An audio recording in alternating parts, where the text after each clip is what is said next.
आज डे 6 है और मैं आज आपसे किसी भी तरह की कोई रेमेडी शेयर नहीं करूँगी, कोई ऑयल शेयर नहीं करूँगी और ना ही किसी भी तरह का हेयर मास्क शेयर करूँगी। आपको कुछ ऐसी सिंपल और इफ़ेक्टिव बातें बताऊँगी जिन्हें फॉलो करने से आपका जो हेयर ग्रोथ है वो वाक़ई में बहुत अच्छे से होगा और साथ ही आपके बालों से जुड़ी हुई जितनी भी प्रॉब्लम्स है, जितनी भी समस्याएँ हैं वो सभी ज़रूर दूर होंगी। इससे पहले हमने काफ़ी सारी रेमेडी कर ली हैं, तो उन सभी रेमेडी का रिजल्ट तो हमें तभी मिलेगा जब हम अपने इंटरनल हेल्थ का भी ध्यान रखेंगे। यानी कि अगर हम अंदर से स्वस्थ नहीं है, अंदर से खुश नहीं है, तो ये सारी रेमेडी बेकार है, किसी काम की नहीं है।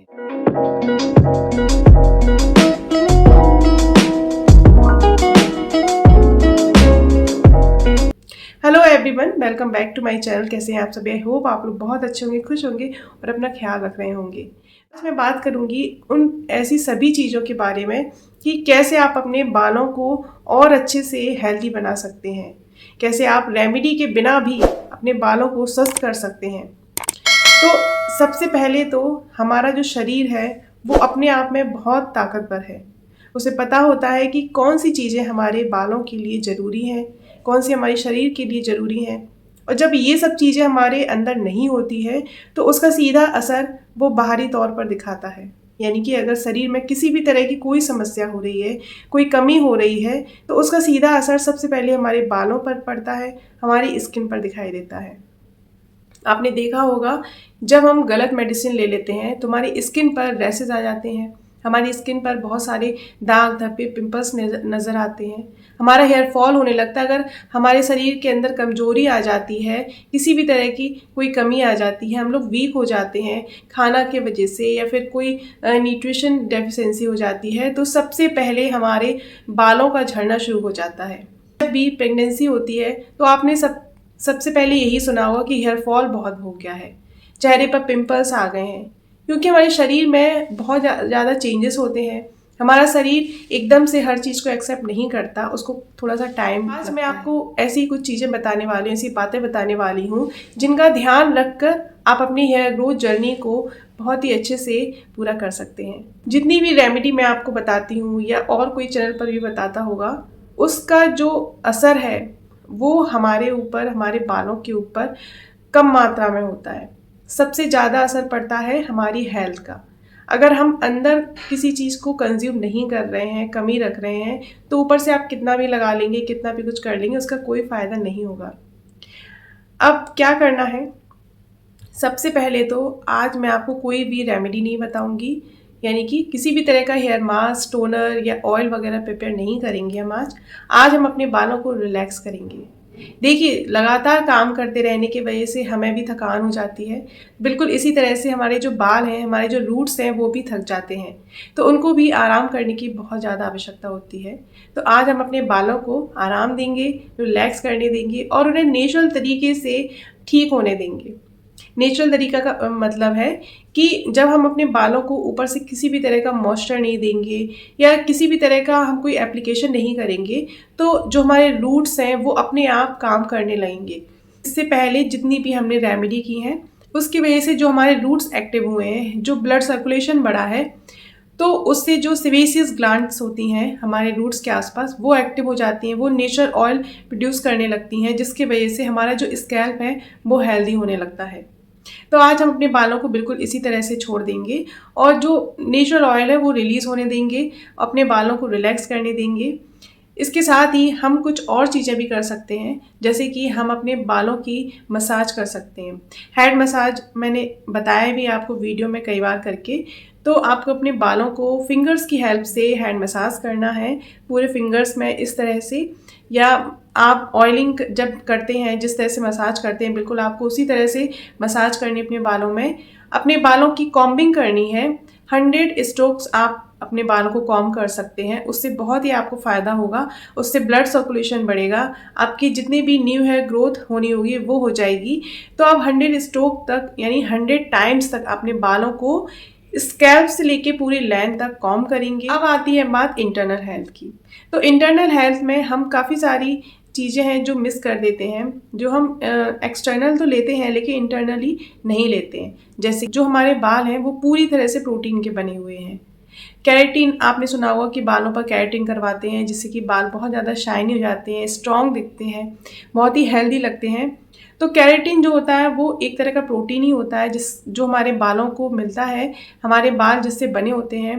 तो केराटिन लेने के लिए हम अब जो नेचुरल चीज़ें हैं, यानी कि जो हमारी खाद्य चीज़ें हैं, उनसे भी ले सकते हैं।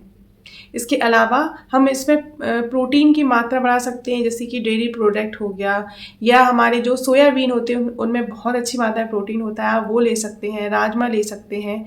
अब आयरन हमें ज़रूर लेना चाहिए, क्योंकि आयरन जो होता है वो ब्लड के लिए बहुत ज़्यादा इम्पॉर्टेंट होता है। अब जो खून होता है वो हीमोग्लोबिन से बना होता है, तो आयरन का होना बहुत इंपॉर्टेंट है, ताकि जो हीमोग्लोबिन होता है वो ऑक्सीजन को पकड़ के रखे। अगर हमारे बालों में ऑक्सीजन नहीं होगा तो हमारे बाल बहुत ही बेजान हो जाएंगे और बाल हमारे लगातार झड़ते जाएंगे। आयरन की कमी को पूरा करने के लिए हम बहुत ही अच्छी मात्रा में जो डार्क ग्रीन वेजीज होती हैं वो ले सकते हैं, जैसे कि स्पिनच हो गया, ब्रोकली हो गया, और काफ़ी सारे जो पत्ते होते हैं उनमें भी आयरन पाया जाता है, वो आप ले सकते हैं। तो इंटरनल हेल्थ को सही करने के लिए आप काफ़ी सारी चीज़ों का सेवन कीजिए। हमारे शरीर में कई तरह के ऐसे जो मिनरल्स और विटामिन्स होते हैं जिनकी डेफिशिएंसी की वजह से हेयर फॉल होने लगता है, जैसे कि विटामिन ए है, विटामिन ई है, विटामिन सी है, या फिर हमारे शरीर में जिंक की कमी की वजह से भी हेयर फॉल होता है, बॉल्ड पैचेस वगैरह आते हैं, एलोपेशिया की जो बीमारी होती है वो जिंक की कमी से हो जाती है। उसमें भी जो दवाई दी जाती है उसमें भी जिंक का सप्लीमेंट दिया जाता है। अब आप घर पर ही जिंक जिनमें पाया जाता है, जो खाने पीने की चीज़ें हैं, उनसे भी आप जो विटामिन डी होती है उसकी कमी से भी हेयर फॉल होता है। विटामिन B12 होता है, उसकी वजह से भी बहुत ज़्यादा हेयर फॉल होता है। तो उसके लिए भी आप जो डेयरी प्रोडक्ट होते हैं वो खा सकते हैं, एग खा सकते हैं। सीजनल फ्रूट्स होते हैं वो तो आपको ज़रूर खाना चाहिए, क्योंकि उनमें सारे विटामिन मिनरल्स सब कुछ मिल जाता है, और बहुत ही एक अच्छा सा पैकेज होता है जिनमें काफ़ी सारी चीज़ें होती हैं। तो वो आपके बालों की ग्रोथ को बहुत अच्छे से इन्हेंस करता है, आपकी बॉडी को बहुत अच्छे से हेल्दी बनाता है। तो आपको ना इन सब रेमेडी की ज़रूरत ही नहीं पड़ती। आपको एक्सरसाइज ज़रूर करनी चाहिए। एक्सरसाइज करने से हमारा जो मेटाबॉलिज्म है वो स्ट्रॉन्ग बनता है, और साथ ही जो हमारे हेल्थ है उस पर भी काफ़ी अच्छा असर होता है। इससे हमारे जो मसल्स हैं वो एक्टिव होते हैं, हमारे हेयर फॉलिकल्स है वो एक्टिव होते हैं, ब्लड सर्कुलेशन बढ़ जाता है।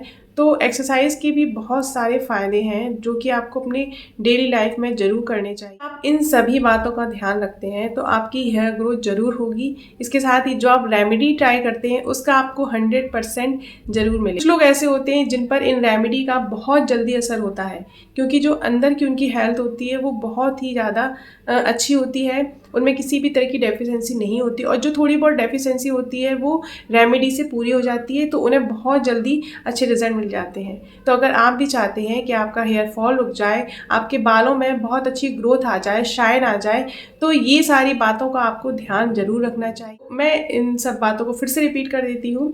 सबसे पहले तो आपको अपने बालों को खुला छोड़ना है थोड़ी देर के लिए। उसके बाद आपको अपने बालों को कॉम्ब करके चोटी बनानी है, या फिर आप जूड़ा बना सकते हैं।